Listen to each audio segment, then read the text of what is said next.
സ്ത്രീ ഈ പറയുന്ന പോലെ സ്ത്രീ പീഡകർക്കെതിരെ അല്ല, ഈ തരത്തിലുള്ള പീഡനങ്ങൾ നടത്തുന്നവർക്കെതിരെ ശക്തമായിട്ടുള്ള ഒരു നടപടിയോ നിലപാടോ സ്വീകരിക്കാൻ എന്തുകൊണ്ടാണ് രാഷ്ട്രീയ പാർട്ടികൾക്ക് ഈ നേതാക്കന്മാർക്ക് കഴിയാതെ പോകുന്നത്? നമുക്ക് രമേശ് പിഷാരടിയുടെ പേര് മാത്രം പറയാം. അവിടെ പാർട്ടി അവിടെ നിൽക്കട്ടെ.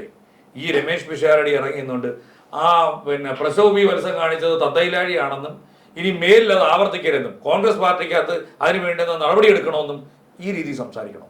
അതല്ല, സ്വാഭാവികമായിട്ടും അവിടുത്തെ ജനങ്ങൾ എന്ന് പറയുന്ന ഒരു സ്ത്രീകൾ ഉൾപ്പെടുന്ന ഒരു സമൂഹം ചോദിച്ച ചോദ്യത്തിന് ഉൾപ്പെടെ പ്രസവത്തിന് തടയണം, അവനെ പോലീസ് സ്റ്റേഷനിലോട്ട് പോകണം, അവനെ പിടിക്കാൻ പറയണം, അല്ലെ കോൺഗ്രസിന്റെ ഓഫീസിലോട്ട് പോകണം, അല്ല ഒരു തെരഞ്ഞെടുപ്പ് നടക്കുന്ന സമയത്ത് ഒരു സ്ഥാനാർത്ഥിയുടെ നെഞ്ചത്തോട്ടല്ലേ കയറേണ്ടത്?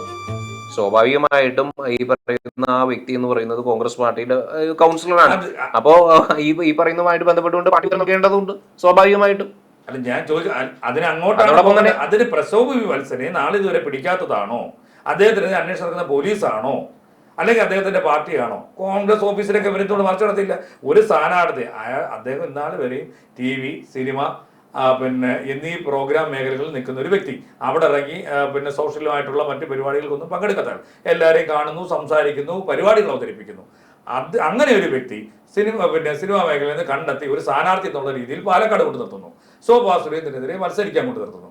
അയാളുടെ നെഞ്ചത്തോട് കയറുന്ന കാര്യം എന്തുവാണ്?